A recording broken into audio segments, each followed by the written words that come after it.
বিনামূল্যে স্বাস্থ্য শিবির রায়গঞ্জ মার্চেন্ট অ্যাসোসিয়েশনের উদ্যোগে রায়গঞ্জে অনুষ্ঠিত হলো এক বৃহৎ বিনামূল্যের স্বাস্থ্য শিবির। 12ই ডিসেম্বর 2025 রায়গঞ্জ রেল স্টেশনের 1 নম্বর প্ল্যাটফর্মের পার্কিং জোনে বিভিন্ন গুরুত্বপূর্ণ চিকিৎসা পরিষেবা এক ছাতার নিচে সাধারণ মানুষের কাছে পৌঁছে দিতে এই শিবিরের আয়োজন করেছে রায়গঞ্জ মার্চেন্ট অ্যাসোসিয়েশন। সহযোগিতায় ছিল আনন্দলোক হাসপাতাল ও বিজিডি রমেশ গয়াল সেবা সংস্থা। শিবিরে বিশেষজ্ঞ চিকিৎসকদের মাধ্যমে চোখ, নাক, কান, গলা, দন্ত, প্যাথোলজি, ইসিজি এবং এক্স-রে সহ একাধিক বিভাগে পরীক্ষা নিরীক্ষা করা হয় সম্পূর্ণ বিনামূল্যে। পাশাপাশি রোগীদের দেওয়া হয় বিনামূল্যে ওষুধ ও প্রয়োজনীয় চশমা। চিকিৎসা পরিষেবাকে সাধারণ মানুষের আরও কাছে পৌঁছে দিতে এবং সমাজ কল্যাণমূলক কার্যক্রমে এগিয়ে আসতেই এই উদ্যোগ বলে জানিয়েছে আয়োজকরা। স্থানীয় মানুষদের মধ্যে শিবিরকে ঘিরে উৎসাহ ছিল চোখে পড়ার মতো।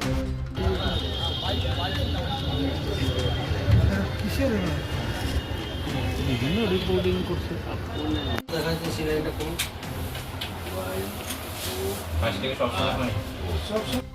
আজকে রায়গঞ্জ মার্চেন্টস অ্যাসোসিয়েশনের পরিচালনায় এবং ব্যবস্থাপনায় বিনামূল্যে স্বাস্থ্য শিবির আয়োজন করা হয়েছে। বিডিজি রমেশ গোয়েল এবং আনন্দলোক হসপিটাল এর সহযোগিতায় রায়গঞ্জের রেল স্টেশনে 1 নম্বর প্ল্যাটফর্মে আমরা রায়গঞ্জের সাধারণ মানুষের জন্য বিনামূল্যে স্বাস্থ্য শিবিরের যে আয়োজন করেছি। এই স্বাস্থ্য শিবির রায়গঞ্জ মার্চেন্টস অ্যাসোসিয়েশন সারা বছরই বিভিন্ন সামাজিক এবং মানবিক কর্মসূচি গ্রহণ করে থাকে। আজকের যে স্বাস্থ্য শিবির সেটা একটু উল্লেখযোগ্য এবং এক্সেপশনাল, যেটা একটা ব্যতিক্রমী স্বাস্থ্য শিবির। যেই স্বাস্থ্য শিবিরে শুধু স্বাস্থ্য পরীক্ষা করাই হবে না, চোখ, কান, নাক, গলা পরীক্ষা করা এবং সঙ্গে ইসিজি এবং এক্স-রে বিনামূল্যে পরিষেবা প্রদান করা হবে। কারো যদি চশমা লাগে সেই চশমাটাও বিনামূল্যে প্রদান করা হবে এবং প্যাথোলজিক্যাল ব্লাড টেস্ট সেটাও বিনামূল্যে করা হবে।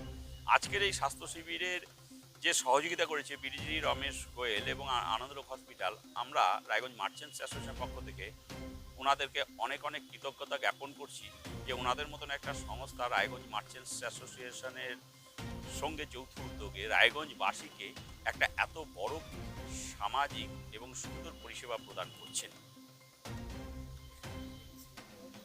হ্যাঁ, এটাও আরও উল্লেখযোগ্য বিষয়, যেখানে স্বাস্থ্য পরীক্ষা করবার পরে কারো যদি কোনো মেডিসিনের প্রয়োজন হয় সেই মেডিসিনটাও বিনামূল্যে প্রদান করা হচ্ছে আজকের এই ক্যাম্পে। সারা তো আমরা ততটা প্রচার করিনি, তাতেই আমাদের যত লোক চলে এসছে, কারণ আমাদের একটা লিমিট আছে। যত রকম পরিষেবা প্রদান করা হচ্ছে আজকে স্বাস্থ্য শিবিরে, তাতে ম্যাক্সিমাম 300 জন নাগরিক বা মানুষের আমরা পরিষেবা প্রদান করতে পারবো। অধিক লোকের পরিষেবা প্রদান করতে পারবো না। আমরা যদি আগামীকাল ওনাদেরকে পেতাম তাহলে তো আরও 300 লোকের পরিষেবা প্রদান করতে পারতাম, কিন্তু আমাদের দুর্ভাগ্য, কারণ এরা আগামী 15 দিন এদের প্রোগ্রাম শিডিউল হয়ে আছে। আবার হয়তো 15 দিন বা 1 মাস পরে আমরা চাইলে এরকম ধরনের একটা পরিষেবা প্রদান করতে। এখন আপনিও রিপোর্টার, আপনার এলাকার যে কোনো খবর পাঠান এই নম্বরগুলোতে।